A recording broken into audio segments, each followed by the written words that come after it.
A few weeks ago, we had a gentleman on who actually converted from Islam to Christianity. Take a listen.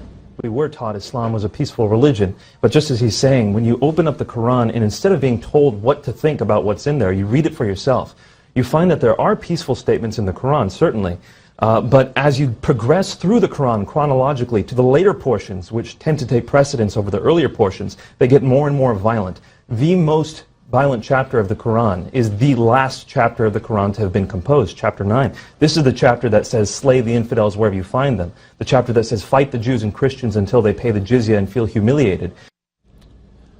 There are 1.6 billion Muslims in the world and 2.2 billion Christians as of now. But by the year 2050, it's estimated that there will be nearly 2.8 billion Muslims and 2.9 billion Christians. So it's starting to even out. And Islam will be the second biggest religion in the USA, and it is growing very, very quickly right now. Joining me now to weigh in on this is Brigitte Gabriel, president of Act for America. Also here in studio with me is Oz Sultan. He's a counterterrorism consultant, and he is also a proud Muslim who is conservative. And we also have the regular, who's with me all the time, Jonathan Gilliam. He is a former FBI special agent and Navy SEAL. Okay, so I'm going to start off with you, Oz. You and I have had multiple conversations on this set when the commercials come. Right. And we talk about the fact that you say that most people in America don't really understand Islam. Well, the challenge that you have is you've got three major segments of the religion. You've got Sunnis, Shias, and Sufis inside of the country. You've got about 4 million Muslims in the United States today, law-abiding citizens, right? Contributing to the economy. 10% of your doctors in the United States are Muslims. You know, there's big numbers out there, and they're better assimilated, they're better integrated than they are than their European counterparts because they came here leaving countries they did not want to be in. The thing I think we have to look at is how can we better have a conversation with Muslims that are already in the country so that they become as integrated in the future as the Irish, the Italians, and their predecessors that came before them. The problem, I guess, I have with that is that when you that gentleman who is on, who we just played the sound from, his name eludes me, but he said that the last chapter in the Quran, many verses in the Quran, call for violence. I mean, deep, dark violence. If you look at all three of the Abrahamic religious books, right, the Bible, the Quran, the Torah, there are phrases of these sorts that are oftentimes taken out of context by people not necessarily looking at it as reading liturgy. You don't read religious books inside of our purview, really, and say, hey, we're just cherry-picking certain things just to go after things.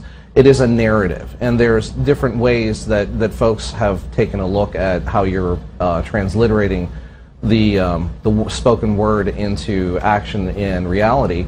But that doesn't necessarily mean that it's violent, nor does it mean that it espouses violence. These are things that are speaking to things that took place historically that don't necessarily apply today. Gabriel, do you have something to say about that? Oh, yes, I respectfully do not agree with your guest because the difference between Islam, Christianity, and Judaism is in Christianity and Judaism, there is nothing that sanctions the killing of innocent people. For example, in the Quran, there is the law of an-nasakh wal-mansukh, the law of abrogation. If there are two verses in the Quran contradicting each other, the latter verse wipes the first verse and the latter verse becomes the law. That's not how it's exactly why works. When moderates and radicals get into a debate together, the radicals always win the debate because the law is on their side. That is the difference. Actually, Prophet Muhammad himself sanctioned killing, sanctioned subjugation of infidels. Jesus called for forgiveness. Whoever slaps you on one cheek, you turn the other. Christianity is all about forgiveness. Islam is very different. Islam is as much about forgiveness as Christianity is, and saying things like that where you're basically giving a law on the translation and how people should practice Islam when you don't even practice is ridiculous. Okay, I hear things like this all the time, and they're just absolute bubkis because the way. University of University, where it is the highest authority of Islam in the world, and Al-Azhar University sanctions that. Hey, Brigitte, just let Oz finish his statement, then I'll come back to you. We're going to get Jonathan. Al-Azhar University is not the highest religious institution in the world, and Islam is practiced as a decentralized religion. We don't have a pope, per se. No, so what we do have is a tradition of looking at hadith, which are the framework for how you interpret the Quran. I mean, there are more mentions of Mary Magdalene in the Quran than there are in the Bible. There's tons of mentions of Jesus, Isa alayhi salam, okay? There is more bringing these religions together than there is pushing them apart. What we do have is a narrative of terrorists that have tried to hijack the religion for one aim, anarchy. Okay, if you look at ISIS, if you look at the terrorism that's coming from Jamaat Islamiyah, from Boko Haram. Anarchy on what level? Anarchy in the simple sense that they have still yet to push a platform. If you ask any of them, and that's what our foreign counterintelligence and our counterterrorism has done, they don't have a long-term plan. Their plan is basically to, with ISIS, it's to create a combative state in between the East and the West, catching Muslims in the middle. With Jamaat Islamiyah and Boko Haram and some of these other organizations, it's partially political, but they don't have fully stated aims. Jonathan, weigh in.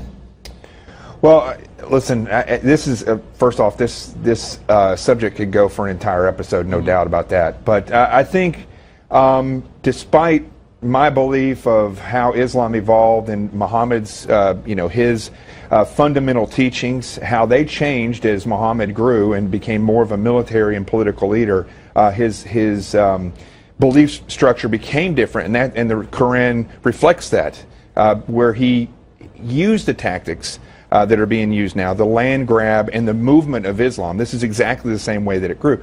The problem, I mean, we could talk about theology all day. The problem, though, that with Islam today is that you have progressive Muslims, which you are a progressive Muslim, whether you realize that or admit that or not, because Islam in its fundamental state is the way Muhammad utilized it and progressed it. And that is where the problem is that fundamentalists, the more religious you become in Islam, the more likely you have of potentially being recruited into a fundamentalist thinking. That's incorrect. That's absolutely incorrect. Let Gabriel jump in.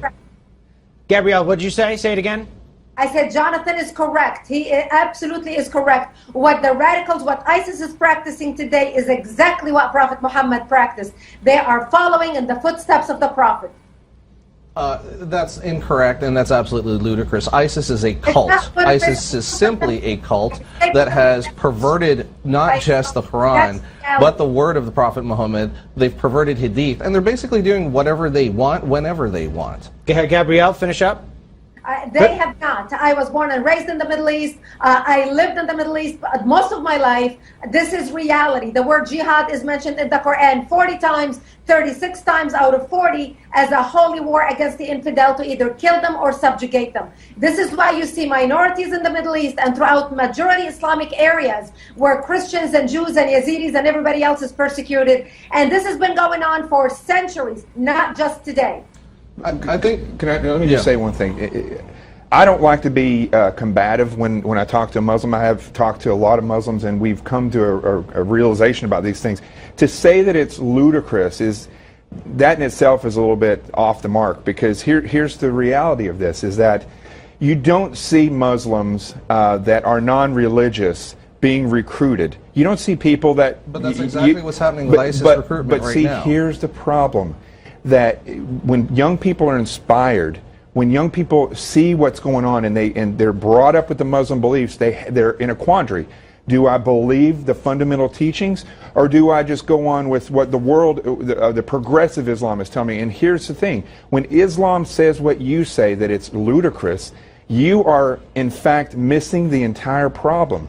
And that's the biggest part of this, is that Islam themselves won't come to the table and say, we have an issue with the more religious somebody becomes, the more potential they have of being fundamentalized. I think that's a very old way of looking at what's going on now, because ISIS is not practicing Islam the way Islam is laid out to be practiced. ISIS is practicing whatever they want. The way it was. Debatable. But look, we only have 2 minutes. I mean, I'm being mesmerized by everything that you guys are saying. Brigitte, Gabriel, I want to come back to you. I want to ask you a question. We have very little time left.